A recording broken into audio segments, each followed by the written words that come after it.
Aquí comienza 10 a.m. de Caracol Radio. Bienvenidos. Comenzamos 10 a.m. hoy por hoy de Caracol Radio con la noticia del momento que obviamente tiene que ver con ese regreso a Colombia de tantos colombianos que estaban en Estados Unidos. Llegaron a nuestro país esos aviones de la Fuerza Aérea con 2 grupos de deportados. Luego de verificar la situación judicial de los ciudadanos, se comprobó que ninguno de ellos tiene antecedentes penales ni órdenes de captura en Colombia. También el gobierno sostuvo diálogos con el expresidente Álvaro Uribe durante la crisis diplomática con Estados Unidos. Kevin Arcos, líder de la Junta de Acción Comunal del corregimiento El Plateado en Cauca, aseguró más temprano aquí en 6 a.m. con Gustavo que en días anteriores el ejército alertó sobre el carro bomba que explotó en la madrugada. Hasta el momento, sola y afortunadamente se reportan daños materiales. Según un informe de seguridad presentado por la Federación Nacional de Departamentos, actualmente en Colombia se registran 12 o más frentes de confrontación con grupos armados.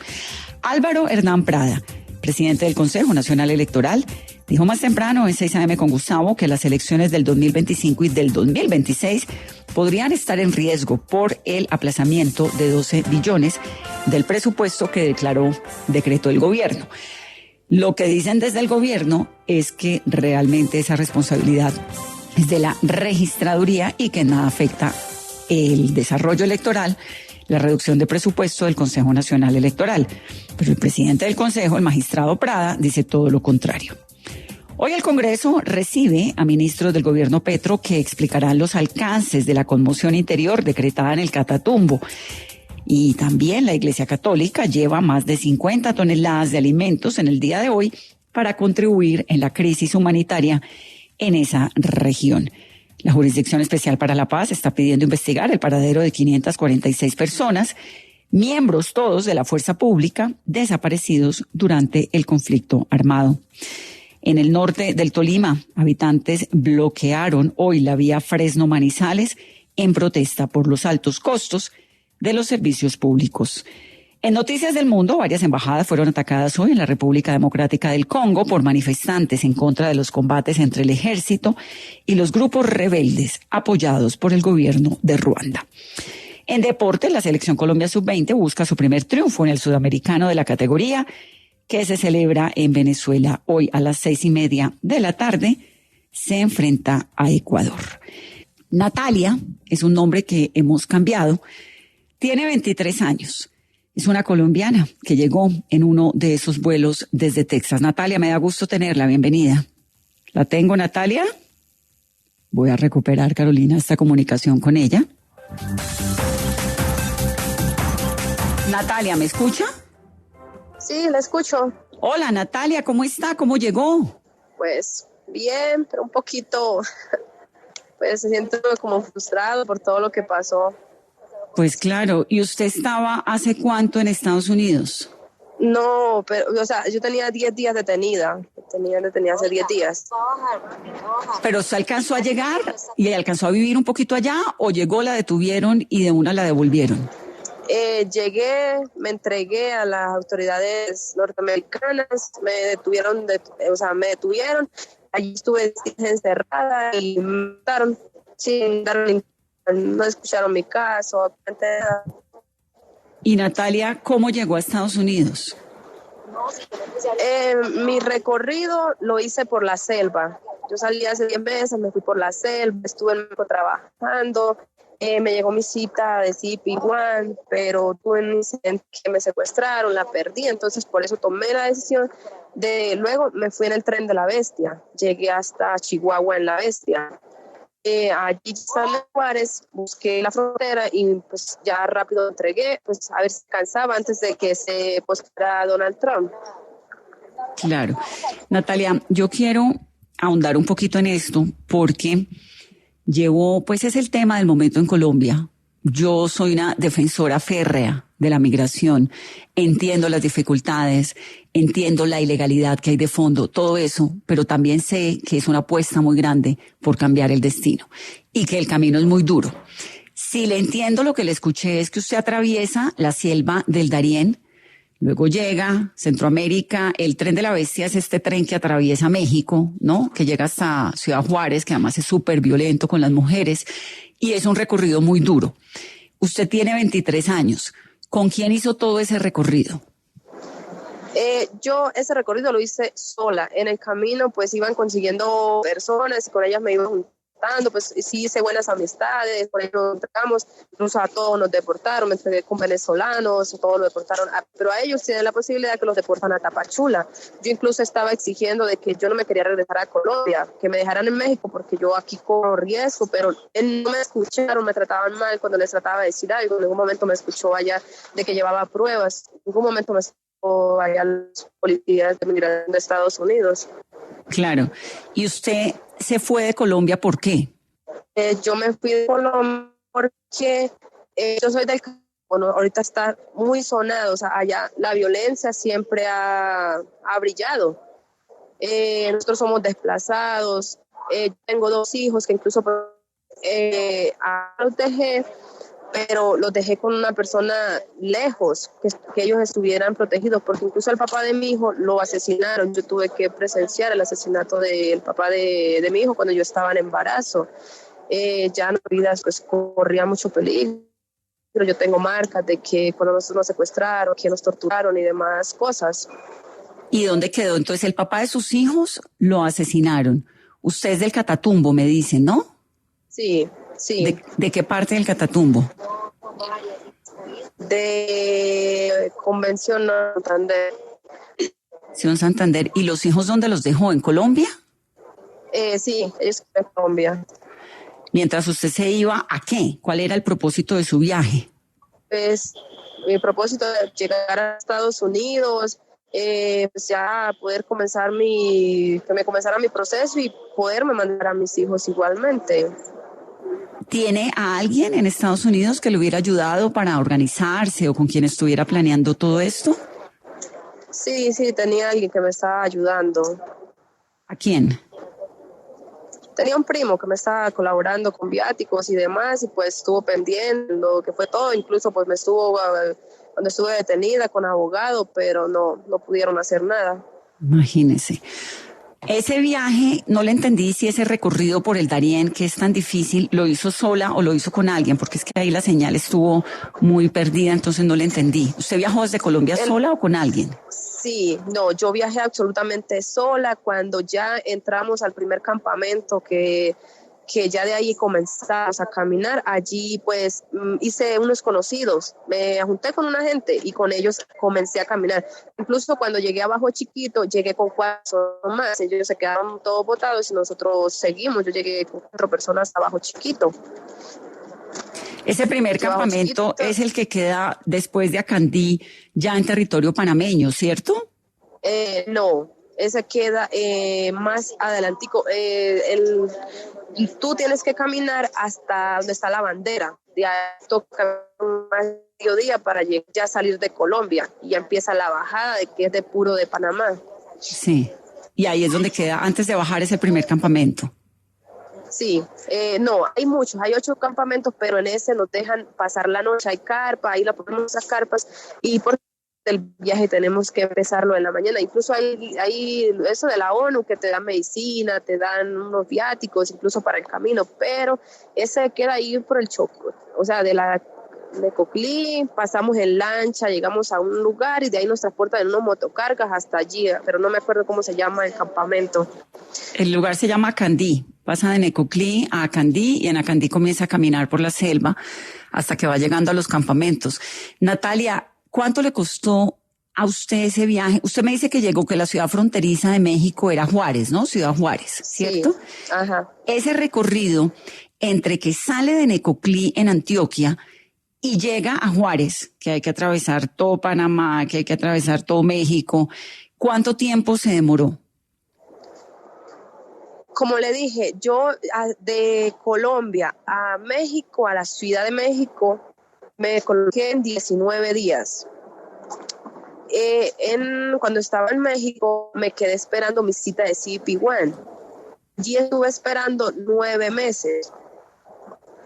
A mí me cita cuando yo trato de tratar cuando yo trato de irme a Tijuana, por Tijuana me había salido, me secuestran en el camino. O sea, llegan de migración y te bajan y te secuestran. $3,000 me cobraron por el rescate.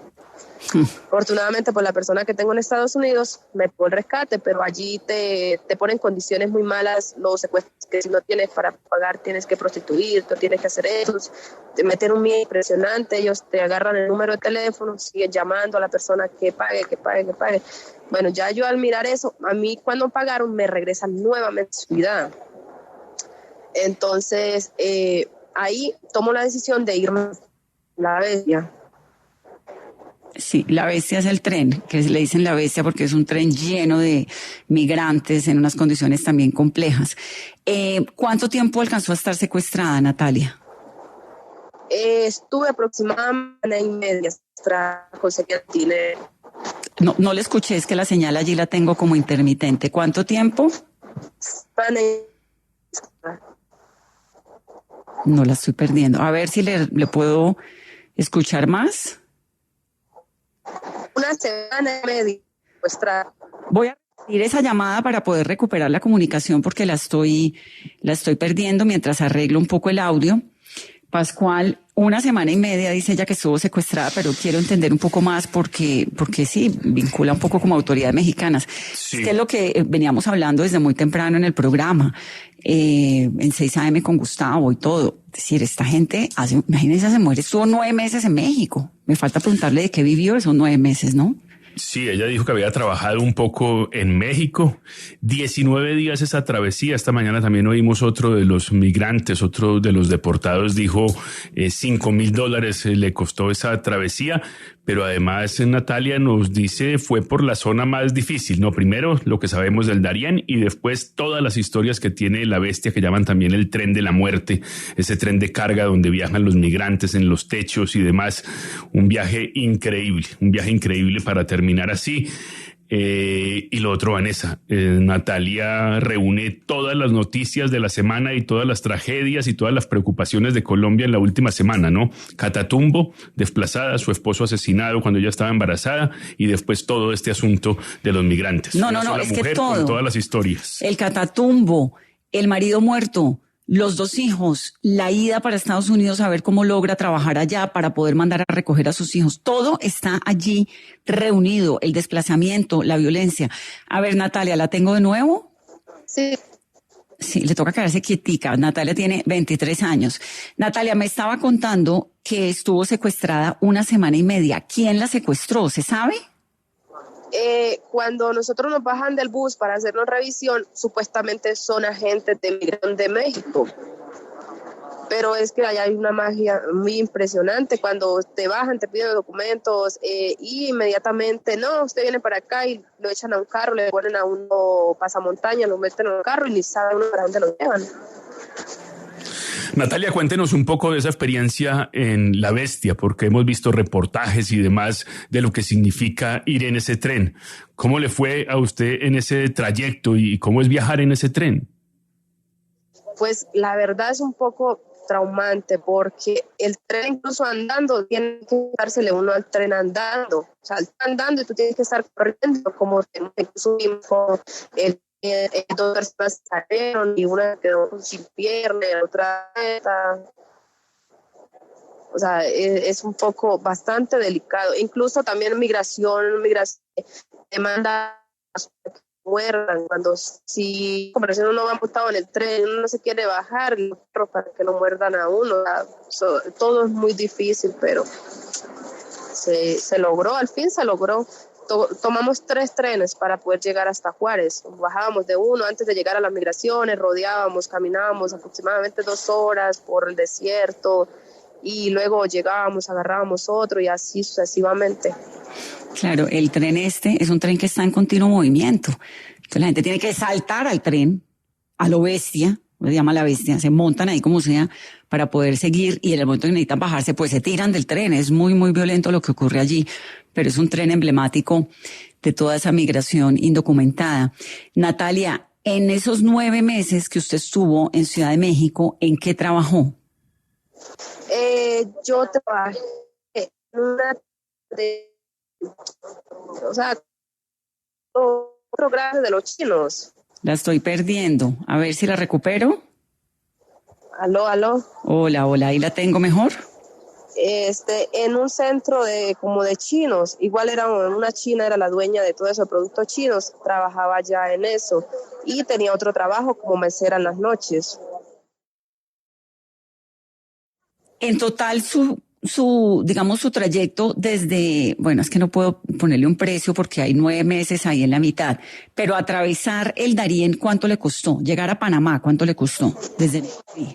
Me costó $500. $500 a Panamá. Y una vez sale de Ciudad de México para llegar a Juárez, ¿cuánto le cobra? ¿Cuánto le vale ese trayecto?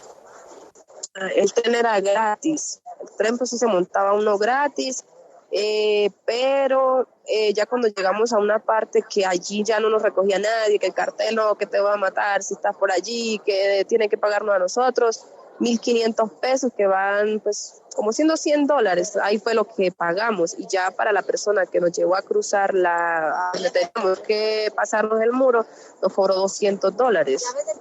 ¿Cuántos pasaron el muro? ¿Con usted cuánta gente? Conmigo como 20 personas.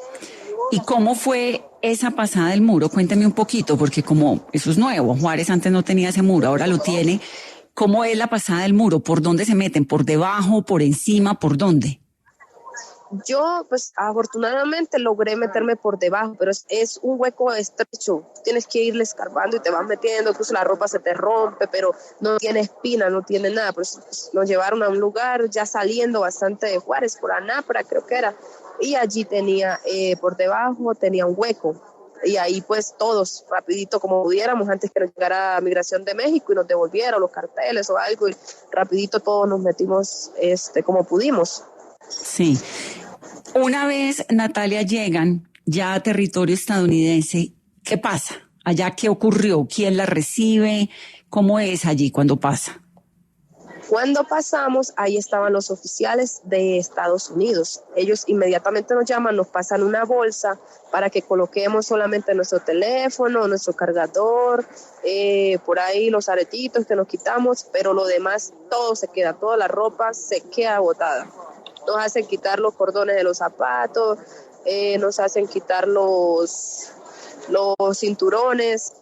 De allí nos trasladan a un centro de los que ellos tienen para donde procesan los migrantes. Cuando llegamos allí nos hacen una requisa exageradamente que nos meten la mano por todos lados para revisarnos que no tengamos nada y desde que llegamos son con puros gritos, grítenos, o sea, que nos tratan mal, dice que eso nos pasa por estar de delincuentes, que nosotros somos unos delincuentes, que no sé qué más, que o sea, nos tratan demasiado mal como si hubiéramos hecho el pecado más grande del mundo. Uh-huh. Bueno, allí nos tienen, luego nos pasan a unas habitaciones, nos mandan a bajar de una vez y nos quitan toda la ropa que tenemos. Allá nos hacen poner una ropa que dicen que ellos, el gobierno, que, bueno, nos dan esa ropa, nos bañan de una vez, nos llevan para un cuarto. Para bañarse te dan 3 minutos para que te bañes. Tiene que lavarse uno el todo y si queda, no, manda y lo manda de cabeza allá para que se bañe nuevamente. Sí. Ellos. Entonces ya te meten ¿ah? Sí, no, la escucho.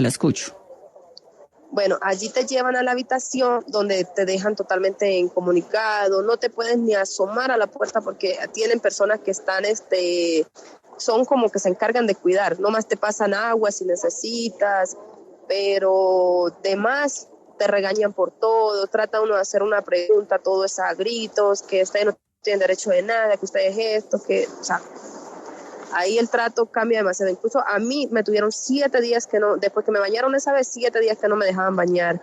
No nos bañaban, no nos cepillaban, o sea, demasiado. La comida se la daban a uno ya por lo que no sé qué era. ¿Con quién dormía? Nosotros nos separaron puras mujeres, nos vivían cambiando de cuartos. O sea, primero estaba con unas venezolanas, luego me cambiaron con unas ecuatorianas, o sea, así nos iban cambiando, pero toda la noche era gritos y toda la noche nos levantaban y tocaban la puerta, entraban y puro grito. ¿Y de ahí ya nunca más volvió a salir, o sí? No, de ahí no me sacaron, solamente cuando me daban un momentito, a veces nos daban una llamada, de vez en cuando nos dejaban 3 minutos para llamar, una sola llamada, algún familiar que dijéramos que estábamos bien y listo. Entonces pero no nos dejaban salir solamente afuera y con las manos siempre hacia atrás, siempre las manos hacia atrás, no nos dejaban que tuviéramos las manos hacia adelante. Sí. Ahora, Natalia, en su plan, cuando usted organiza ese plan, me voy a ir a Estados Unidos, voy a llegar a donde el primo, todo esto, ¿usted consideró que la iban a detener una vez pasara la frontera? ¿Eso estaba dentro de sus planes o eso fue una sorpresa? Para mí fue una sorpresa, porque como le digo, que a mí me salió mi entrada a Estados Unidos, a mí me salió mi cita. Yo fue cuando me secuestraron que perdí mi cita. O sea, si yo tenía la cita a la entrada el 19 de diciembre y ya con eso no me iban a detener porque tenía la entrada segura a Estados Unidos. Pero cuando pasa eso, cuando ya me fui a entregar, yo sí sabía lo que me atenía, pero no sabía el trato tan malo que me iban a dar. Yo pues pensé, porque gente decía que no, que me entregaron y me soltaron el siguiente día o me procesaron. Sabíamos que era así de difícil. Natalia, ustedes sabían también de las condiciones que iban a cambiar de alguna manera con la llegada del presidente Trump. No sé si usted tenía claro que las cosas iban a ser distintas y si compañeros suyos, compañeras en ese viaje también hablaban de ese tema, de las condiciones, cómo iban a cambiar para la posibilidad de ingreso con la llegada del presidente Trump. Pero en el momento pensamos que si nosotros nos entregamos antes del 20, que fue la toma de posesión de él, ahí incluso casos de personas que se entraron alcanzaron en la presidencia de Biden y a esas personas las procesaron. La cosa era con nosotros los colombianos, porque nosotros los colombianos no nos dieron oportunidad de nada, absolutamente nada. Bueno, Natalia, y cuéntenos un poco cómo fue todo el asunto de la deportación, de ese primer viaje en los aviones militares de Estados Unidos, el regreso y demás. ¿Cómo fue todo ese proceso? Pues la verdad es que nosotros estamos para ir para prisión. A nosotros no nos iban a ir a deportar, a nosotros nos iban a mandar a prisión. Cuando ya tenían todo listo que para transportarnos a la prisión, donde supuestamente íbamos a estar presos 6 meses por entrar ilegal al país. Iban a tener secuestrados 6 meses, pero incluso ahí pues, nos dijeron que al menos sí teníamos la posibilidad de pedir un abogado. Bueno, nosotros nos iban a transportar cuando ya miramos que llega lo del vuelo que Donald Trump que Petro había devuelto y a ellos los llevaron para donde estábamos nosotros. Entonces cuando ellos llegan, a nosotros nos cambian de habitación y nos mandan allá con ellos, entonces ellas cuentan todo lo que le pasó, que esto, y entonces nunca nos dejaban mirar las noticias para nosotros eran prohibidas, pero en una se les escapó y logramos mirar que decía que habían devuelto 2 aviones, que Petro no iba a aceptar las condiciones en las que nos estaban mandando, amarrados de manos, amarrados de pies, con una cadena en medio. Entonces allí cuando estábamos mirando de una vez nos quitaron las noticias. Por eso si uno estaba mirando noticias, por eso lo mismo, también lo castigaban y lo dejaban a uno sin beneficios. Pero ya cuando allí ya cuando me pasaron con ella duramos 2 días y ya cuando ayer llegó el avión y ya el trato ya fue diferente. Ayer nos trataron diferente cuando nos sacaron.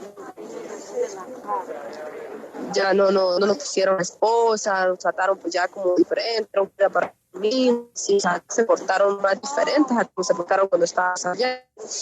Natalia, amplíame un poco lo que está diciendo, nos trataron diferentes. El avión inicial, de pronto, no sé si usted lo sabe, y si no, me supongo que sí, venían en unos aviones de la Fuerza Aérea Estadounidense. Esa era la primera deportación y hubo un tema con el presidente Trump y el presidente Petro, que Petro negó la entrada de de sus aviones a Colombia, etcétera. En esos primeros aviones que ustedes venían, ¿todos venían esposados? Sí, esposados de pies, cadenas en los pies, en las manos y una cadena en la mitad. Natalia, en ese proceso y en toda esa travesía que usted ha tenido que pasar, ¿en qué momento dijo, mi vida está en riesgo, me equivoqué, yo por qué estoy haciendo esto? ¿Lo pensó? No, yo iba con mucha ilusión de que sí iba a pasar y por eso me arriesgué. Yo dije, me voy a arriesgar, yo quizás voy a pasar, sé que me iban a tomar mi caso, pero no. Ya cuando estuve allí sí dije, ¿qué hice? Ya cuando miré que no nos daban atención para nada, nos tratábamos de hablar con uno, con el otro, y nadie nos solucionaba absolutamente nada. Sí. Y ese primer avión en el que venían, ¿aterriza en San Diego, tal vez, o en San Antonio? ¿En dónde aterriza? ¿En Texas? Dani, ¿para dónde vamos? Es que nos van a dar aquí unos útiles. ¿Y quién los está atendiendo? La Cruz Roja. La Cruz Roja. ¿Y usted ahorita qué va a hacer? ¿Para dónde va? Yo la verdad tengo mucho miedo de regresar al Catatumbo por la situación, y más de que saben que yo salí, mis hijos pues estaban en riesgo. La verdad tengo mucho miedo, pero yo no tengo nadie que me ayude, y menos en la ciudad, no tengo ningún familiar, pues me toca regresar y pues llegar yo a recoger después, porque todo se haya calmado un poquito, pero igual yo tengo pensado llegar y regresar con el. Dígame una cosa, Natalia, ¿usted va a tratar de volver a Estados Unidos? La perdí, ella está en el aeropuerto. Pues obviamente con un tema de comunicación complejo. A ver si la tengo allí de nuevo. Qué historia tan brava, Pascual. Tremenda historia, 10 meses increíbles, 19 días de trayecto, pero tremenda historia. Y lo triste, Vanessa, es que ella tenía su cita para pasar, y ese secuestro en México es el que la hace perder esa cita del 19 de diciembre, y ya entra entonces en otras condiciones, con otras dificultades. Espérame que ahí la tengo. Natalia, ¿me escucha? Esperemos que eso vuelva y coge la señal. ¿Natalia? Bueno, está en manos de la Cruz Roja en Colombia, y su gran temor ahora pues es regresar al Catatumbo, que fue donde salió. Lo que no sé si sepa es que la gente se está yendo al Catatumbo, que hay 40,000 personas desplazadas. Con seguridad debe saber, me imagino que están pendientes. Si se enteraron de noticias, incluso estando allá, de lo que pasó con los aviones, el regreso, la decisión del presidente Petro, es porque me imagino están pendientes permanentemente de las noticias, y si es su región, pues debe estar mirando lo que está pasando en el Catatumbo con seguridad. Por lo menos una versión preliminar debe tener. No me está quedando claro si en el vuelo que llegó hoy venían esposados también. No, ellos no venían esposados. Creo que lo alcanzó a decir ella, y lo han dicho los otros migrantes. Las condiciones cambiaron completamente, y en el segundo vuelo ya no venían esposados, ninguno de quienes regresaron. Sí, porque esa parte no se la escuché bien porque la señal pues está regular. A ver si la tengo otra vez. Bueno, vamos a tratar de recuperar esa comunicación, y si no, porque también ella pues está haciendo sus cosas de llegada otra vez a Colombia, pero me parece que es un panorama muy claro. La gente no se va de la fiesta cuando la fiesta está buena. La gente se va de los países migrando en esas condiciones porque no tienen posibilidad de un futuro. Creo que ella lo dijo clarísimo. Al marido lo mataron, tiene 2 hijos, no tiene cómo darle su futuro, vive en el Catatumbo, en una población allá en el Catatumbo, en Convención Santander, decide irse. Sí, lo de el secuestro es tenaz, porque ella iba a pasar la frontera medianamente organizado, tenía eso, y resulta que el secuestro le demora, y una vez pasan, eso es una frontera muy grande, muy, muy, muy grande, pero cada vez está más blindada, y tiene que pasar el río, tiene que pasar el desierto, tiene que pasar la autoridad migratoria, tiene que cuidarse hasta de los mismos estadounidenses, que a veces los cazan como si fueran animales en el desierto, a los migrantes, con ese calor horroroso del desierto. Eso es muy fuerte, Pascual. Hasta ahora, Vanessa, hemos oído los testimonios de los colombianos que llegan, hemos oído 2, 3 testimonios, 4 testimonios, llegan y lo que hacen es entregarse inmediatamente a las autoridades e intentar exponer su caso, no sé si una pedida de asilo, cosas de ese tipo, pero presentar el caso a las autoridades. Antes se daba una pequeña mirada, se intentaba. En este momento sabemos que no los van a escuchar absolutamente para nada, y esa deportación va a ser inmediata. Y lo que está diciendo Donald Trump es que cada agente de su organismo de migración tiene que hacer 45 detenciones diarias. O sea que espera, como dijimos ayer, doblar el número de deportados muy rápidamente. Ayer nos dieron esa cifra, 250,000 deportados el último año en Estados Unidos. El presidente Trump ha dicho que quiere llegar a los 2 millones, cosa que nos dijeron ayer parece muy difícil, pero que al menos duplicar esa cifra en el corto plazo es una de las apuestas del gobierno recién llegado. Me quedó la respuesta de si volvería a hacerlo. Yo creo que sí, Pascual. No conozco a nadie que haya hecho ese viaje y que diga que no lo volvería a hacer.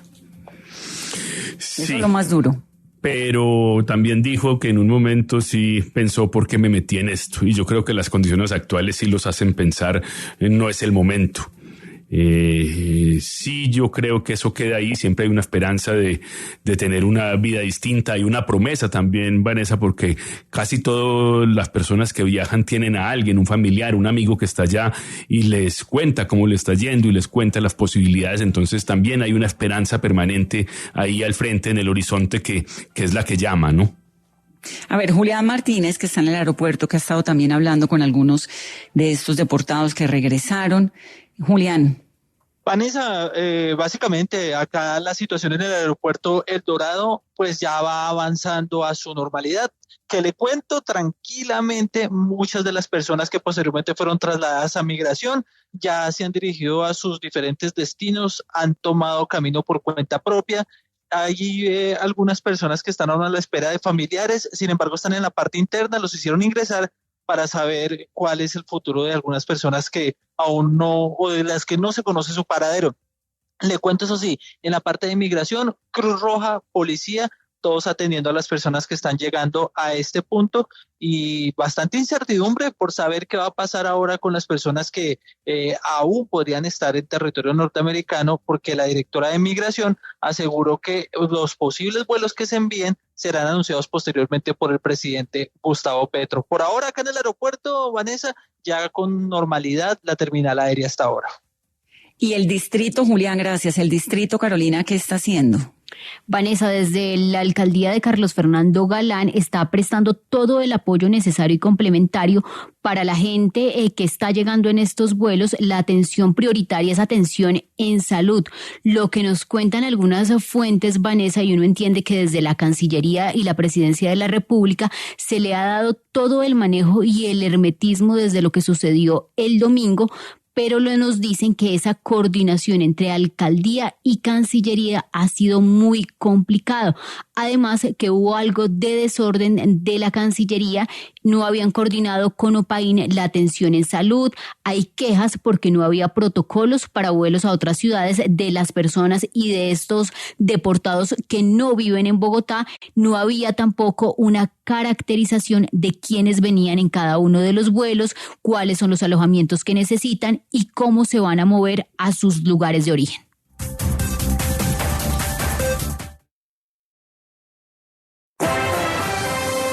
Estás escuchando 10 AM. Natalia, para despedirla, ¿la tengo? Sí. Bueno, pudimos finalmente solucionar esto y quisiera cerrar esta conversación con una pregunta. ¿Usted volvería a intentar llegar a Estados Unidos otra vez? Sí, lo volvería a hacer. Lo volvería a hacer. ¿Por qué? Pues porque no me siento segura donde estoy, no me siento segura. Incluso acá ahorita me estaban hablando de porque nos van a colaborar con algo de pasaje, me están diciendo que no me pueden mandar para allá porque está muy delicado. Pues yo le digo también que yo no... Sí, acá se está está la yendo, hay 40,000 desplazados del Catatumbo, ¿no? Sí, acá está la Defensoría del Pueblo, me están diciendo que no me pueden mandar para allá porque está muy delicado y yo también entiendo que me pongo en riesgo mi vida. Sí. Pues Natalia, aquí estamos en Caracol Radio acompañándola, tratando de reproducir su voz como la de tantas personas que están en condiciones similares, no solamente en el Catatumbo sufriendo por la violencia, sino en esa búsqueda de la vida y de una mejor condición, intentando llegar a otro país. Mucha suerte con todo lo que se venga y muchas gracias por su generosidad y su tiempo. Listo, muchísimas gracias. Gracias, Natalia. Voy rápidamente con otras noticias. El titular a esta hora en Manizales, Olga. Vanessa, precisamente en Caldas a la fecha solo hay 7 cuerpos de bomberos contratados. De los 27 que hay en los municipios, indican que cada año la contratación es más compleja porque los recursos se reducen en vez de aumentar, pero los costos para su funcionamiento siguen siendo mayores. En este momento están pendientes si pueden empezar a trabajar ahora en febrero o posiblemente en marzo. No les han dado respuesta y son solamente 7 los municipios contratados: Aguadas, Pácara, Salamina, Aranzazu, Victoria, Viterbo y Río Sucio. Noticia en Bucaramanga, Juan Carlos. Vanessa, que a esta hora comienzan a definirse mayores facilidades para que los contribuyentes paguen el impuesto predial unificado, es decir, que puedan pagar más allá del mes de febrero, que en marzo aún esté vigente el descuento del 10% que había ofrecido en primera instancia la alcaldía. Martín, noticia en Barranquilla. Tiene que ver con la intensa sequía, Vanessa, que está afectando esta región del país y que está afectando el precio de alimentos, especialmente de productos como el queso, que ha aumentado hasta 15,000 pesos la libra, según lo que ha dicho la gente, y también la leche. El aumento está en un promedio del 30%, de hecho el gremio ganadero. Esta situación se podría prolongar incluso hasta mayo, según las proyecciones que tienen. Y además hacen un llamado a tener cuidado con la situación que se registra de riesgo de incendios forestales no solo en el Atlántico, sino que hay municipios en el Caribe en alerta roja por esta situación. Mayra, noticia en Medellín. Vanessa, es noticia en desarrollo en Medellín. Las autoridades informaron que integrantes del bloque Magdalena Medio de las disidencias serían quienes estarían fraguando ese plan para atentar contra el gobernador de Antioquia, Andrés Julián Rendón. De acuerdo con las primeras labores de inteligencia militar, tendrían suficientes indicios para sospechar que esta estructura criminal estaría no solo movilizando dinero y arsenal, sino integrantes armados para materializar este atentado en contra del gobernador. Por ahora, el gobernador Rendón no se ha pronunciado al respecto, pero sí lo hizo el alcalde de Medellín, Federico Gutiérrez. A través de su cuenta de X escribió: he sido informado de un plan para atentar en contra de la vida del gobernador de Antioquia. Las disidencias estarían planeando un atentado para ejecutarlo en Medellín. Sí, esa noticia la contamos más temprano en 6 a.m. Y noticia deportiva con Falcao en Millonarios, Eduardo. Sí, señora, efectivamente, Vanessa, las negociaciones que comenzaron la semana pasada finalmente concluyeron en las últimas horas. Falcao García ya está en Bogotá, se presentó esta mañana a los entrenamientos del equipo azul de la capital y ha sido confirmado ya oficialmente a través de las redes el equipo azul como jugador del equipo bogotano por los próximos 6 meses. Recordemos que Falcao en la pasada temporada disputó 16 partidos, 8 fue titular y en los próximos 6 meses estará trabajando con el equipo azul bajo la dirección de David González. Falcao venía entrenando en Miami y se entiende que la condición física está apta para comenzar nuevamente con el equipo azul en la temporada que comenzó el fin de semana y donde Millonarios no pudo jugar por los incidentes en Santa Marta. Bueno, enhorabuena Falcao, me parece que engalana el estadio, me parece que es el nuestro que tiene que estar acá, que le pone un nivel interesante al fútbol. Muy bien, enhorabuena por Millonarios. Luzmeri Tristán fue la primera persona que obtuvo el título mundial de patinaje para Colombia en la prueba de los 5.000 metros en 1990, entre muchos otros títulos, y murió asesinada el 6 de agosto de 2023. Un amanecer en su residencia de Cali. Tenía 60 años, era deportista, era madre, casada con un tipo que es el principal sospechoso de su asesinato. Su hija Valeria está denunciando una estrategia, dice ella, para dilatar el proceso de el hombre que fue el esposo de Luzmeri, que es el principal sospechoso del asesinato de ella. Y resulta que mañana es un día clave porque se define en audiencia el futuro de él, de Andrés Gustavo Ricci, que sería quien acabó con la vida de esta deportista tan maravillosa. Valeria, bienvenida a Caracol Radio. Hola, ¿cómo estás? Muchísimas gracias por tenerme. La muerte de su mamá a todos nos ha dolido siempre, la manera, esa violencia, ella encerrada en ese cuarto tratando de defenderse, el arma, bueno, todo esto. Casi que es obvio que el tipo lo asesinó. ¿Por qué cree usted que esa audiencia se está dilatando? ¿Cuál es la denuncia que hace? Es que no solo es obvio, sino que él ya lo aceptó, que él atentó contra mi mamá, que él le disparó y que él la mató. Ahora han hecho bastantes maniobras a través de todo el juicio. Quiero recordar que llevamos más de 1 año y medio después de que sucedió esto, después de esta tragedia, y aún así el juicio no se ha acabado. Pero ahora lo más doloroso, que es que después de todo el daño que ya han hecho, que no les bastó con eso, quieren buscar algo para salirse con la suya, ya que el abogado Álvaro Díaz, que es el abogado defensor de Andrés Ricci, solicitó una audiencia para el 29 de enero, alegando un supuesto vencimiento de términos para obtener la libertad de él. No te puedo explicar qué tan ridículo me parece esto, porque él ya, o sea, estamos hablando de que él ya aceptó que mató a mi mamá, pero aparte de eso han sido ellos, los de la defensa, que han dilatado todo el proceso, desde que el abogado estaba en una cirugía hasta que estaban cansados por eso, y también los testigos de ellos nunca aparecían, nunca llegaban, entonces tocaba aplazar la audiencia más y más y más cada vez. Y ahora, aparte de eso, me llaman ayer a decirme que están buscando el vencimiento de términos. Y yo personalmente yo no puedo permitir eso, porque no estamos hablando de alguien que se robó un chicken, estamos hablando de alguien que acabó con la vida de una mujer excepcional.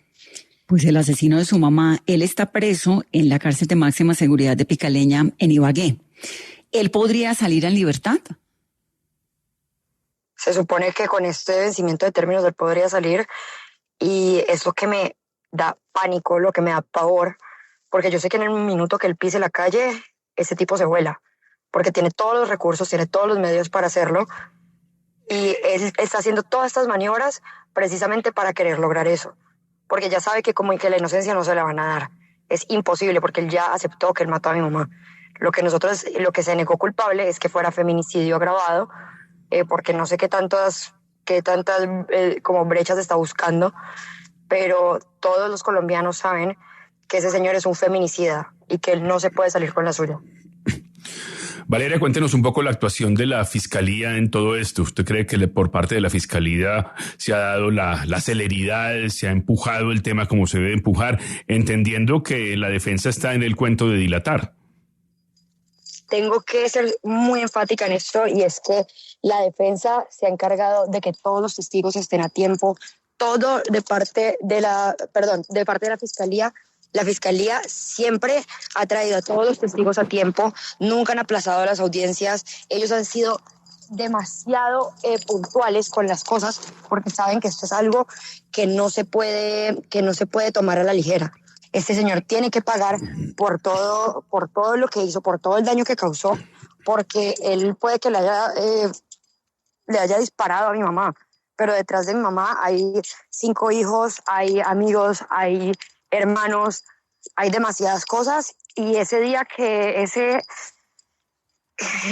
noche que él le disparó a mi mamá, él mató la vida de muchísimas personas más, porque yo intento mantenerme lo más alejado posible de esto, porque duele cada vez que me recuerdan esto, cada vez que algo pasa con el juicio, y no le bastó con todo el daño que hizo ya, sino que ahora yo tengo que preocuparme cuando estoy intentando salir adelante, cuando mis hermanos y yo estamos intentando poder sobrevivir el día a día sin nuestra mamá, para que este tipo quiera venir a hacer estas barbaridades. Imagínese 5 hijos, semejante mujer tan talentosa, semejante deportista. Valeria, ¿cómo era la relación de ustedes con él, con este hombre, con Andrés Gustavo Richie, que era el compañero de su mamá? Yo personalmente no tenía problemas con él. En verdad, yo crecí sin un papá, y él conmigo siempre fue buena persona, y siempre lo he dicho, yo no tengo por qué venir acá a mentir de que él conmigo fue algo que no es. Él sí tuvo varios encuentros con mis hermanos que me contaron pues ya después de que sucedió lo de mi mamá, y nos fuimos enterando a medida que pasaba el juicio, todas las cosas que este tipo hacía, de la manera en que trataba a mi mamá. Definitivamente es una persona, es un psicópata, es un enfermo celoso, egocéntrico, que lo único que quería tener, eso no era amor. Mi mamá amaba a ese tipo, y él lo único que hizo fue maltratarla, y eso no se lo merece nadie, eso no se lo merece ninguna mujer, y por eso queremos hacer énfasis en que esto es un feminicidio, porque él no solamente atentó y disparó una bala en contra de cualquier persona, sino de la persona que era su pareja, y que ya había maltrato físico y emocional. Valeria, ¿cuál es la decisión exactamente que se viene el día de mañana? ¿Qué se va a decidir ahí exactamente? Por lo que entiendo, e intento hablar esto un poco más como por encima, porque nuevamente no soy abogada, no soy nada para tener tanto conocimiento de la ley, pero básicamente si no consideran que la dilatación de los tiempos y todo esto fue por parte de la defensa, el señor Andrés Richie puede salir libre. Y eso sabemos que es algo que sería demasiado devastador para toda la familia y creo que para todo el país. No, y sobre todo, pues un antecedente muy complejo con las pruebas que hay, con la confesión que él tiene, con lo que representaba a su mamá, Luzmeri Tristán. Esto es un feminicidio, un marido matando a la señora en un exceso de celos, todo eso es realmente muy dramático. Lamento mucho que usted haya tenido que vivirlo y alzo esa voz con usted, Valeria, de alerta a las autoridades. Este es un país en el que tiene que haber justicia y ese señor libre mañana no puede quedar. Le mando un saludo muy, muy especial. Muchísimas gracias por siempre estar tan pendientes, por alzar la voz con nosotros y nada, vamos a seguir alzando la voz por mi mamá y por todas las víctimas porque esto sería otro ataque no solo para el legado de mi mamá ni para nosotros las víctimas, sino para todas las víctimas de feminicidio del país. Entonces vamos a seguir alzando la voz y muchísimas gracias por estos espacios. La voz por nosotras las mujeres, yo la acompaño en esa alzada de la voz y Caracol Radio, por supuesto, siempre será un eco para las mujeres, sobre todo en esos estados de vulnerabilidad tan profundos.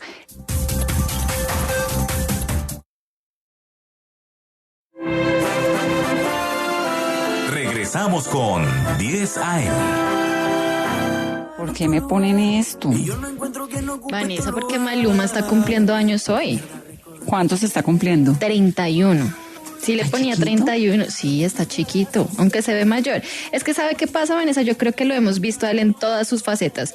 Desde chiquito cuando le decían el Pretty Boy, Dirty Boy, ya más jovencito, ya como en los inicios de los 20, 25, que se hacía llamar el Papi Juancho. Y ahorita, que ya es papá, se hace llamar Don Juan. Entonces como que lo hemos visto crecer en todo momento. Y yo, la verdad, le ponía más años, pero no, hasta ahora está cumpliendo 31 años. No sé cómo hacer este giro, Pascual. Es que esto sí... No, esto sí fue imposición, Vanessa. Nadie sabía. Celebramos los cumpleaños, sí, de grandes artistas, de todos los artistas. Maluma va a tener conciertos en Bogotá, en Medellín, Estadio El Campín, Estadio Atanasio Girardot, pero celebrar el cumpleaños a Maluma, Pascual. Por supuesto, hay una no, esto no es disculpa, hay un motivo. Aquí hemos oído disculpas extrañísimas para oír a Karol G, para oír a Shakira. Aquí sí hay una fecha cierta. Creo que Marilyn está en lo que es. No, lo que pasa es que estoy un poco abatida entre los deportados. Sí, entre los deportados, la hija de Luzmeri Tristán. Sí. Estamos a martes, ¿no? Le digo que esa primera hora tiene unas historias impresionantes, historias de mujeres, pero duras. Las dos historias de Natalia, la migrante colombiana que regresó, y de la hija Valeria de Luzmeri Tristán. Tremendas historias. Bueno, y como todo nos gusta en exceso, ya que estamos hablando de historias duras de mujeres, le traigo la de Juan Gabriel Vázquez con los nombres de Felisa. Pascual, le quiero decir que cogí el libro y hasta que no lo terminé, no lo solté. El único que supo de mis cuitas fue Julián, con quien estuve compartiendo constantemente mis dolores por Felisa, y pues porque nos estamos turnando los libros del Hey Festival, y de verdad que es una historia que termina uno con el corazón muy apretado. Es la historia de Felisa Burstein, que bueno, es una artista colombiana que Juan Gabriel Vázquez rescata de golpe del olvido para traerla en este libro que es muy, muy maravilloso. Me da mucho gusto tenerlo, Juan Gabriel, bienvenido. Muchas gracias, Vanessa. Los nombres de Felisa, Juan Gabriel, me lo terminé, me lo leí de una sentada, me pareció fuerte, ella tan maravillosa, tan genial, tan divertida, bueno, pero tan dolida. Y ese retrato que usted siempre hace en sus libros de la coyuntura colombiana del momento, pues, y esa época tan férrea y tan dolorosa que a ella le tocó vivir, bueno, todo esto. ¿Está contento con Felisa? Sí, estoy muy contento de que el libro esté provocando esas reacciones, el descubrimiento de los lectores de esta mujer que es fascinante, que lleva fascinándome a mí durante 20 años. Y claro, lo grave habría sido que después de 20 años de imaginarla, de investigar sobre ella, pues no entrar al personaje en conversación con los lectores como lo ha hecho, pero sí lo ha hecho, así que bueno, muchas gracias a usted también por su tiempo de lectora. 8 años, si no me equivoco, lleva usted detrás de Felisa, porque eso es lo que dice ahí en alguna parte del libro. Ahora, ¿Por qué Felisa, si es de esa generación de Obregón, de Marta Traba, pues de un montón de gente, del mismo Gabo, porque era, según lo que leí en el libro, pues era muy amiga de los Gabos? ¿Por qué, o no sé si estoy equivocada, de alguna manera quedó como en el olvido, tal vez, en los últimos años? Pues es posible que la hayamos olvidado un poco, no en el mundo artístico. Yo creo que en el mundo del arte en Colombia siguen muy presentes. Se hizo una retrospectiva de ella en Suiza hace unos años, y hacia el 2010 creo una aquí en el Museo Nacional. Entonces su obra sigue presente. Es una obra complicada que no viaja fácilmente por los materiales que trabajaba, por el tamaño de sus obras. Entonces todo eso presenta dificultades prácticas. Pero yo sí creo que ya habíamos olvidado esa vida fantástica que tuvo, esa vida riquísima en anécdotas, en choques con la realidad, una vida que terminó mal por asuntos políticos, por la invasión en la vida de Felisa, de las fuerzas de la historia, de las fuerzas de la política, que es lo que a mí siempre me ha interesado, ¿no? Tratar de contar el momento en que eso pasa, en que las fuerzas sociales, digamos, se le meten en la vida privada de una persona y la trastornan. Y eso ese incidente, el arresto de una mujer acusada de complicidad con los movimientos guerrilleros de la época, finales de los 70, su escape, su huida del país, su exilio en casa de García Márquez en México, y su muerte triste en París al final de un exilio doloroso. Yo eso sí creo que lo teníamos más o menos olvidado, creo. Y lo que he querido es un poco reconstruir la vida entera de ella. En la novela cuento cómo nació la historia para mí, con aquella columna de García Márquez que publicó después de la muerte de Felisa, en la que decía que ella había muerto de tristeza. Y todo el libro es la investigación de la posible verdad de eso. ¿Es verdad que murió de tristeza o no? Pues el libro en sus 300 páginas es mi intento de dar una respuesta. Si no murió de tristeza, murió en una infinita tristeza, ¿no? Y sola, pues con su marido siempre ahí tan fiel, pero desarraigada de su patria, casi que expulsada de Colombia. Muy fuerte esa historia. Uno creería, Juan Gabriel, que la fuente más importante de este libro es el marido, ¿no? Es Pablo, que termina siendo un personaje muy hermoso y un amor muy valioso allí, muy sanador sobre todo. ¿Qué tan fácil fue acceder a él, a los secretos de él, que se abriera ese pasado? Porque no sé si uno está dispuesto a abrir el pasado cuando ha sido tan triste. Claro, esa era una de las preguntas que yo me hacía cuando comencé el proceso de tratar de averiguar sobre la vida de Felisa, de manera que pudiera contar algo que no se pudiera contar de otra forma. Es decir, la justificación para escribir un libro como este es tratar de contar o de revelar algo que no esté en la información disponible, en los textos biográficos que existen sobre Felisa, en la investigación, en la historia reciente del arte colombiano, en la prensa incluso, sino tratar de contar algo más, de ir a los lugares más escondidos de su vida privada. Y para todo eso, Pablo, que fue su marido durante los últimos 12 años de su vida, fue mi fuente principal y estuvo dispuesto a hablar conmigo muchas veces, a dedicarle mucho tiempo a mis curiosidades, a mis obsesiones, a las preguntas más irracionales, ¿no? ¿De qué material, no sé, qué comieron en el último día de la vida de ella? Tomaron sopa de cebolla, bueno, pero ¿dónde compraron las cebollas, no?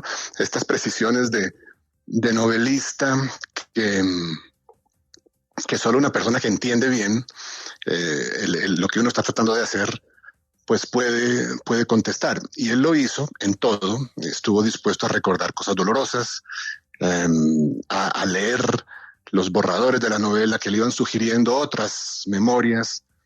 Y aunque no fue el único, pues sí fue el más valioso de mis testigos, de mis informantes. Claro. De manera que por eso el libro está dedicado a él. Y las hijas, las 3 hijas, ¿qué pasó con ellas? En el libro usted cuenta que ellas vienen, pues obviamente al sepelio, en compañía de la mamá, de la hermana, de todo esto que era como un montón de mujeres, 5 mujeres en la vida de ella, pero nunca más, o por lo menos no sé yo, ¿dónde están las hijas? ¿Qué hacen las hijas? ¿Qué tanto participaron o no en el libro? No participaron, no las busqué. Una de ellas ya murió. Yo creo que por razones estructurales que son difíciles de explicar. A ver, primero que todo, ellas tuvieron una relación de mucho cariño con Felisa durante toda la vida. Felisa iba a visitarlas a Estados Unidos, donde vivían. Ellas venían a Colombia a visitar a Felisa, pero desde el momento de la niñez de ellas en que estalló ese primer matrimonio de Felisa y su padre se las llevó para Estados Unidos, pues las tomaron un camino distinto del de Felisa que trató de reconstruir su vida como pudo en otros lugares, ¿no? Y con otros itinerarios. Pero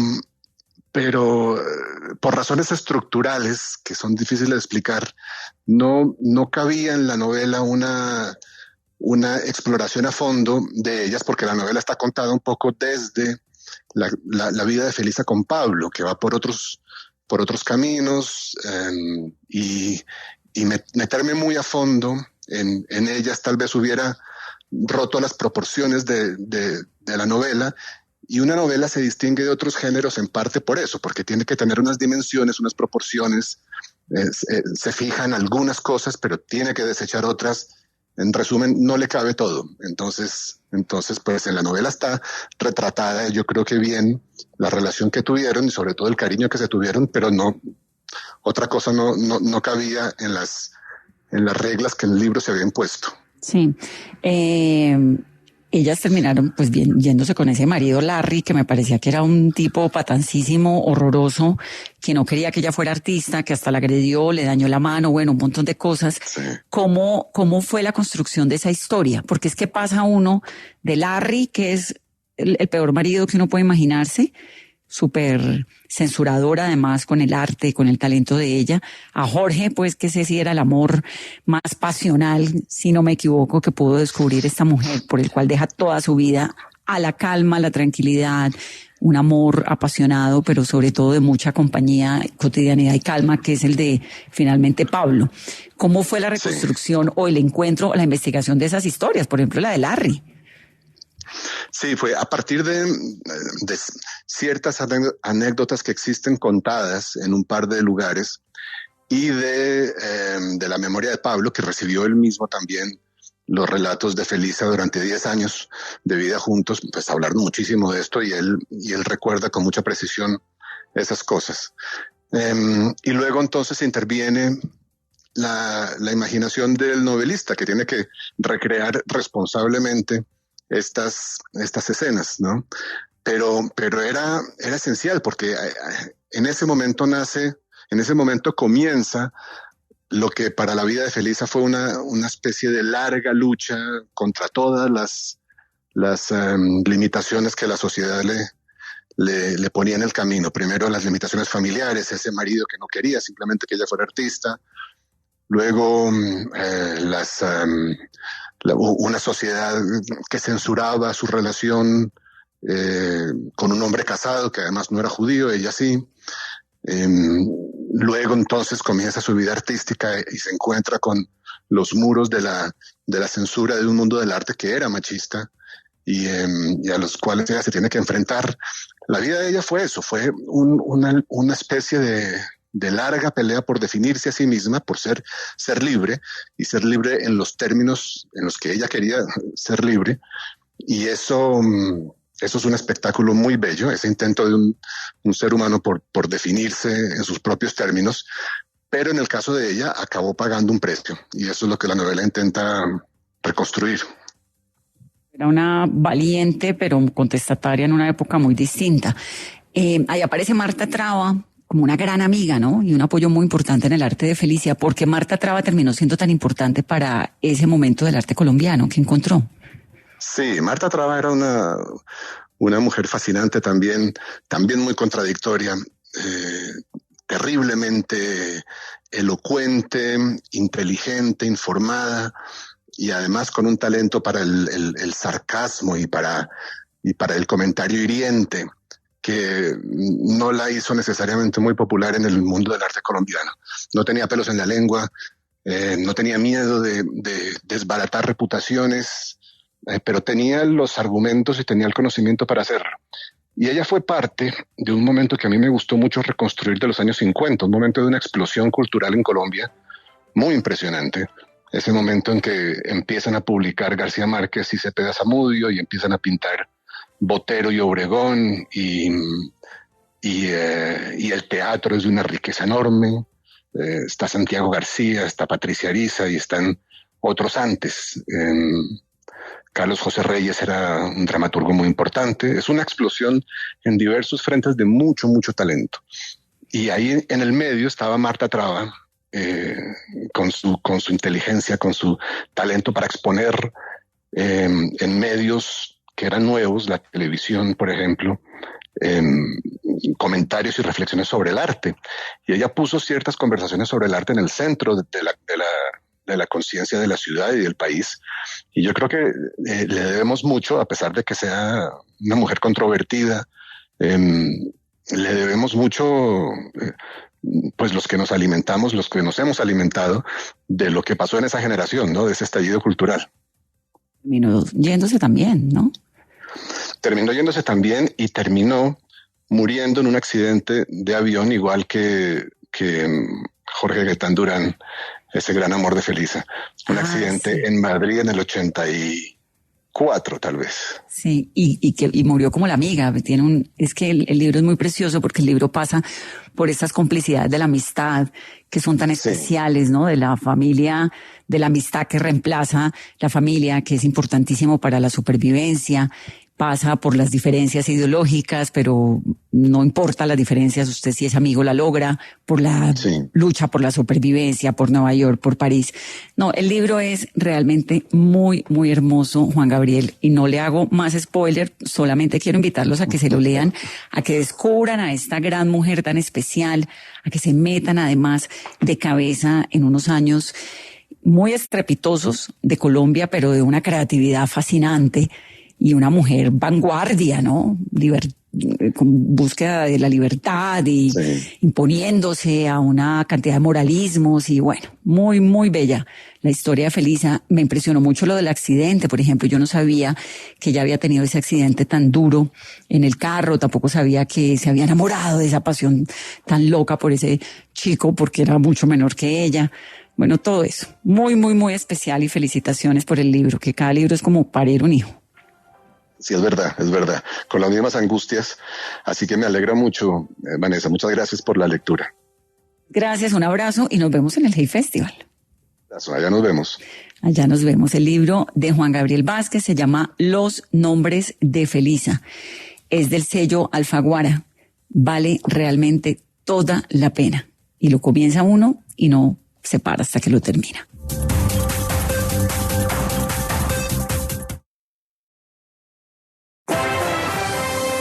Estás escuchando 10 AM. Carolina, hay palabras, declaración del canciller. Vanessa, mensaje a esta hora del canciller Luis Gilberto Murillo desde Estados Unidos, donde está confirmando que los colombianos deportados de Estados Unidos no tienen ningún pendiente con la justicia ni en Colombia ni en los Estados Unidos. Y reitera el mensaje de que no son criminales y confirma una cifra, Vanessa, y es la cifra de menores de edad que venían en esos dos vuelos. Venían 21 menores de edad y esto es lo que hace minutos dijo el canciller Luis Gilberto Murillo.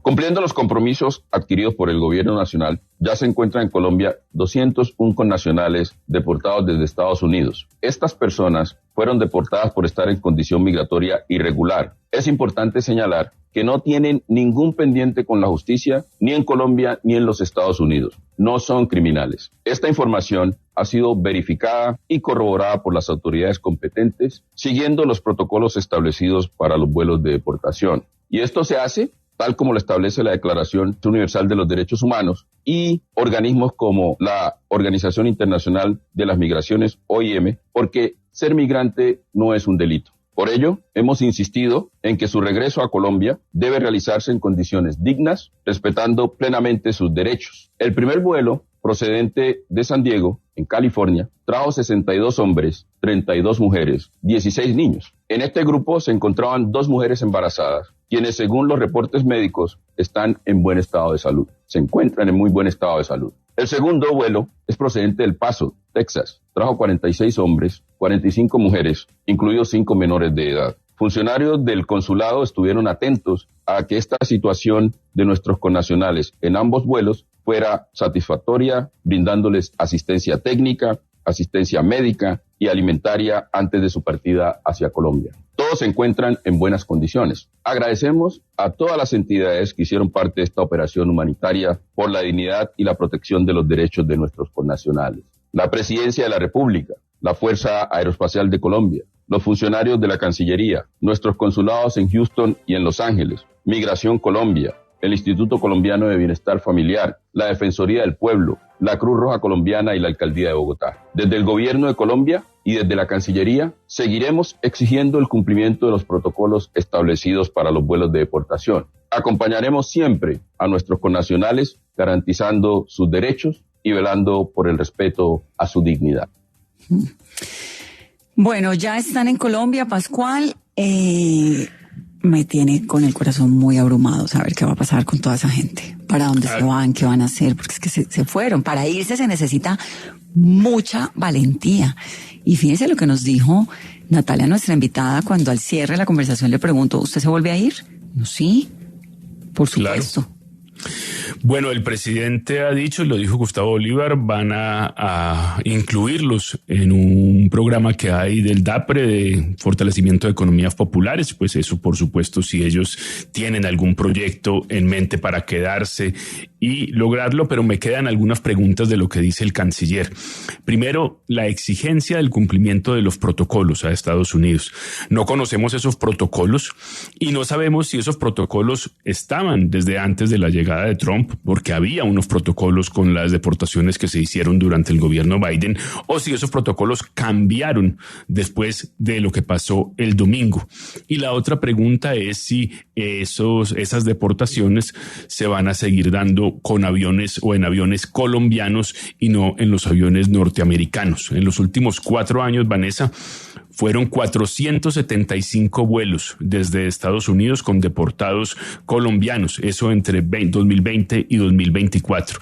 Vamos a ver entonces si Colombia va a asumir los gastos de esos vuelos que se pueden duplicar, según hemos hablado, y que podrían ser en 4 años ya cerca de 1,000 vuelos. Si Colombia va a pagar esos vuelos o si los protocolos se pueden cumplir en aviones norteamericanos. Y algunas cifras, Pascual, y es que 1 de cada 4 extranjeros en Estados Unidos es un migrante indocumentado.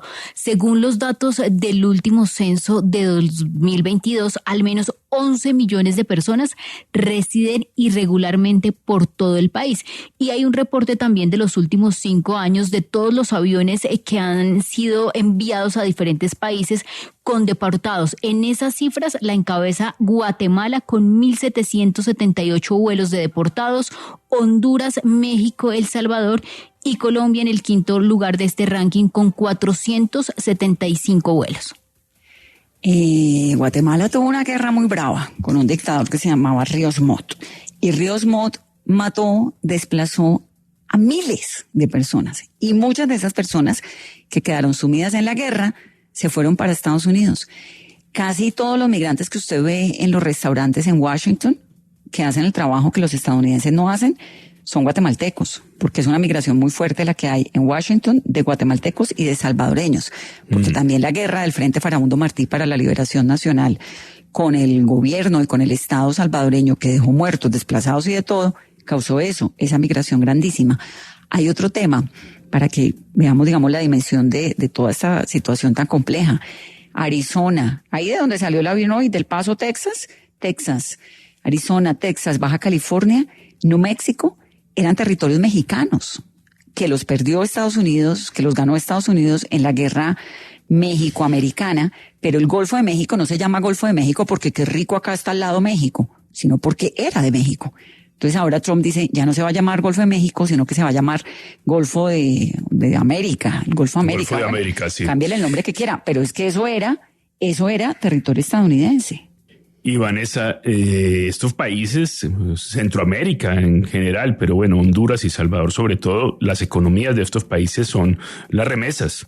Cerca del 40% de sus Producto Interno Bruto y demás viene de la gente que trabaja allá y le manda dinero a sus familias. O sea que si esto se convierte en un asunto de deportación masiva, pues esos países van a sufrir en su economía de una manera increíble. Ese es su gran impulso económico. Son unas economías que dependen directamente del trabajo de allá, del trabajo de las remesas. Completamente. Pero también de lado y lado, Pascual, porque yo insisto, ¿qué sería de un país como Estados Unidos sin esa migración latinoamericana? Porque hay muchos habitantes de otros lugares del mundo que aportan de todo, al Silicon Valley, el cerebro, la formación, la academia, los profesores universitarios, todo eso. Pero hay un trabajo en mano de obra que los estadounidenses no quieren hacer y que terminamos haciendo los latinos. Los meseros, la lavada de platos, lo de las naranjas, no estoy haciendo un chiste cada vez que digo lo de la recogida de las naranjas, es verdad, en California. ¿Usted se imagina lo que sería California sin migrantes mexicanos? Por favor, si hay una taquería en cada esquina hay una taquería, casi pues que Vanessa, todo el mundo habla español. No tenemos que ir hasta allá para hablar de las cosechas que recogen los extranjeros. Nuestra cosecha cafetera ha terminado recogida en buena parte por los venezolanos. Por los venezolanos, así es.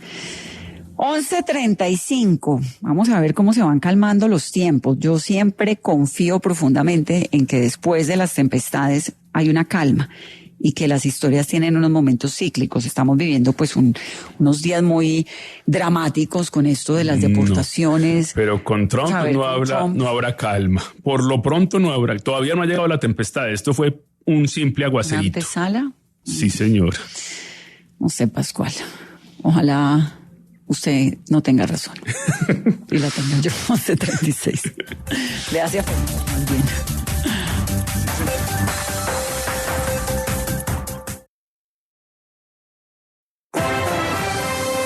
Estás escuchando 10 AM. Bueno, Marilyn, la familia Montoya, con Juan Pablo a la cabeza, Sebastián su hijo, ¿no? Que son automovilistas, ahora están incursionando en el cine. ¿Cómo es la historia? Pues Vanessa, resulta que lo que estamos escuchando es el tráiler de una película que se llama Sonic. Esta es su tercera entrega, es una película para niños, pero Sonic, el protagonista de esta película, es un erizo azul que se mueve a la velocidad de la luz. Entonces, pues Sebastián Montoya, que es el hijo de Juan Pablo Montoya, que también es un piloto colombiano muy reconocido en Fórmula 2, se alió con esta película para llevar como esa marca de Sonic y pues obviamente hacer referencia a la velocidad que maneja Sebastián Montoya cada vez que se sube a sus automóviles, Vanessa. Esa es la idea de esto. Además, pues él está aquí con nosotros y pues vea que Sebastián Montoya es considerado uno de los 10 deportistas colombianos más destacados del 2024. Sebastián, bienvenido. No, muchas gracias por tenerme. Sebastián, usted está con nosotros porque pues estamos hablando de esta alianza que hizo con Sonic y pues lo curioso es que Sonic pues se mueve a altas velocidades así como usted lo hace. ¿A qué velocidad se mueve usted normalmente en Fórmula 2? A ver, el Fórmula 2 llega hasta 320 kilómetros por hora. ¡Oh! 320 kilómetros. ¿Y usted cómo se prepara para correr a esa velocidad, Sebastián? Sí, uno tiene que hacer mucho entrenamiento físico para poder mantener toda esa fuerza G y estar ahí al 100% durante toda la carrera. También hay mucha preparación mental que uno tiene que hacer para las carreras y también para las clasificaciones, y hay mucho trabajo que uno hace con equipo, con el simulador, hablar con los ingenieros, viendo telemetría para saber cómo poner el carro lo más rápido que se pueda. Entonces no es tan fácil como la gente cree, pero es bastante emocionante. Sebastián, yo recuerdo que su papá, pues él estaba en Fórmula 1, usted está en Fórmula 2. ¿Cómo son esas clasificaciones en el automovilismo? Sí, entonces ya Fórmula 1 es lo más alto que puedes llegar en automovilismo. Fórmula 2 es el paso antes de eso, el último paso de preparación antes de entrar a la Fórmula 1. Entonces, Sí, es bastante chévere, es una cosa bastante grande, es un paso muy grande. Obviamente siendo mi primera temporada no va a ser fácil, entonces uno siempre tiene que hacer más trabajo y estar más preparado y hacer más preparación de lo que la gente cree, por lo que uno no quiere perder tiempo. Un momento que uno llega a la pista y quiere ser más rápido, entonces para poder hacer eso hay muchas cosas que tienes que hacer para prepararte así. Y eso es básicamente lo que estamos haciendo, es maximizar el tiempo que estamos trabajando en la pista, pero también afuera de la pista, en el simulador y con los ingenieros para poder maximizar eso, por lo que al final del día tenemos la primera carrera en Australia y cuando lleguemos a esa clasificación quieres ir lo más rápido que puedas. ¿Y cuándo inicia ese campeonato para verlo correr? No, entonces el campeonato empieza en la primera carrera en Australia, es bastante chévere, empieza en marzo. Básicamente el fin de semana del 14 al 16 de marzo tenemos la primera carrera en Australia, entonces voy a ser muy emocionado para eso y sí, mirar a ver qué viene después de eso, por lo que son 14 fines de semana, 2 carreras por fines de semana, es un campeonato hasta como la segunda semana de diciembre, entonces es un campeonato largo, entonces sí, va a ser un año largo, va a ser un año difícil, pero vamos a estar trabajando muy duro para poder maximizar la velocidad y seguir aprendiendo y cada vez ir más rápido. Hablando de esa preparación, usted tiene pues a Juan Pablo Montoya a su lado, su papá, él es un duro en el deporte y pues tiene toda la trayectoria. ¿Cuáles son esos consejos que él le ha dado que se le han quedado así marcados todos los días? Sí, a ver, lo más importante es disfrutarlo siempre, por lo que el deporte es tan difícil y tienes que hacer tanto trabajo y esfuerzo para el deporte, que también es muy importante disfrutarlo también en el momento. Yo sé que es un poco difícil a veces, después de una carrera mala y eso, pero siempre con la cabeza arriba, siempre con ganas de seguir trabajando y con siempre sonriendo, por lo que la oportunidad que uno tiene es increíble. ¿Usted tiene de pronto algún ritual antes de subirse a su carro para iniciar las carreras? ¿De pronto es muy exigente con usted mismo?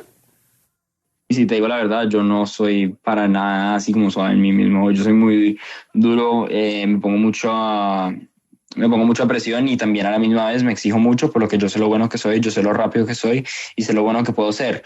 Entonces, obviamente cuando pierdo me da muy duro y yo lo que quiero es ganar. Entonces yo trabajo lo más duro que pueda hasta que gane y cuando gane trabajo para seguir ganando.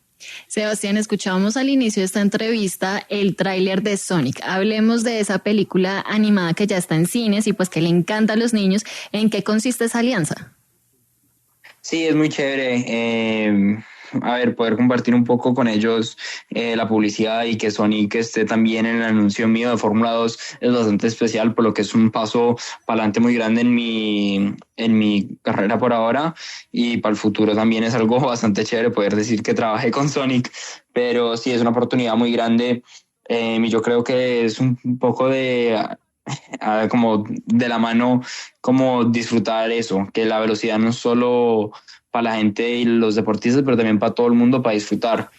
Sebastián, ¿y usted sí se había visto las versiones anteriores de esta película? ¿Ya conocía a Sonic? Sí, a ver, yo jugaba a Sonic cuando era más chiquito. Entonces ver que trajeron ya todo como los originales es muy chévere y sí es muy, muy chévere que todavía sigan con la serie, por lo que a ver, Sonic desde antes de que yo nací y que siga hoy en día con los niños y poder tener esa alianza que tenemos juntos es muy especial para compartir la velocidad, como dije, no solo con los deportistas pero también con familias y niños para inspirarlos para, a ver, de pronto correr contra mí un día. Y es que usted está entre los 10 mejores deportistas colombianos y cómo no va a ser una inspiración para muchos niños que lo ven y lo siguen, ¿no? Sí, es bastante especial de poder como ver eso, porque cuando yo era chiquito, como te dije, veía a Sonic y la velocidad que corría y eso, entonces siempre es bastante chévere ver la luz y azul. Y a ver, este año voy a estar de rojo, pero azul también es mi color favorito. Entonces ahí ya nos pueden ver en la pista cuando estemos corriendo juntos de quién va más rápido. Pero sí, de poder compartir esta oportunidad con los niños para mostrarles un poco más lo que hago yo y lo que veía yo también cuando era chiquito es bastante chévere. Pues Sebastián, nosotros le deseamos muchísimos éxitos aquí desde 10 AM Caracol Radio con esta alianza que tiene con Sonic y lo veremos en este campeonato de Fórmula 2 corriendo con el carro azul y la imagen de Sonic. No, muchas gracias a ustedes por estar escuchando y siempre apoyándome. Entonces, sí, ojalá les dejen buenas cosas para hablar. Y sí, estamos hablando. Bonito este niño con ese sueño, con esas ganas de el automovilismo y con esa, ¿qué tal? Dice que 360 kilómetros por hora, Pascual, iría uno al lado diciéndole, ay, bájele, ¿no? No, imagínese. Ay, no acelere tanto. Esa velocidad que solamente para sostener el cuello en las curvas tienen que hacer no sé qué cosas, imagínense. No. Terrible. Olga, en Manizales, ¿noticia hasta ahora? Los maestros en Caldas están denunciando que solo están recibiendo el 50% de los medicamentos solicitados e informaron que ya no hay convenios con centros asistenciales, como es el caso del Hospital Infantil en Manizales. Por esta razón, los docentes del departamento convocaron a un paro de 48 horas a partir de mañana. Hablamos con el fiscal del Sindicato de Educadores de Caldas, Héctor Rubio, quien denunció las múltiples irregularidades que se están presentando en el nuevo modelo de salud implementado desde hace un año. Los docentes en el departamento denunciaron además que el tema de los medicamentos es crítico, teniendo en cuenta que muchas de las medicinas que se les asignan no son entregadas por la red contratada en su modelo. Jesús, en Barranquilla, ¿noticia? La noticia en Barranquilla a esta hora tiene que ver con las continuas denuncias que vienen presentando usuarios por demoras y desabastecimiento de medicamentos. Los usuarios de distintos municipios y también de la ciudad de Barranquilla madrugaron para interponer quejas en la sede de Supersalud Regional Norte que se encuentra en el norte de la ciudad. Las quejas que más reportan estas personas son demoras en la entrega de medicamentos, citas médicas no autorizadas y que están a punto de vencer. Uno de los usuarios contó a Caracol Radio que ha tenido múltiples inconvenientes en acudir a las droguerías Cafam en búsqueda de sus medicamentos. Señala que cada vez que va al lugar está desabastecido. Además, ante la falta de suministro se ha visto obligado a comprar los medicamentos por su propia cuenta. Es la situación que reportan desde la capital del Atlántico decenas de personas que siguen esperando sus medicamentos, incluso desde octubre del año pasado. Nos vamos. Feliz resto de tarde.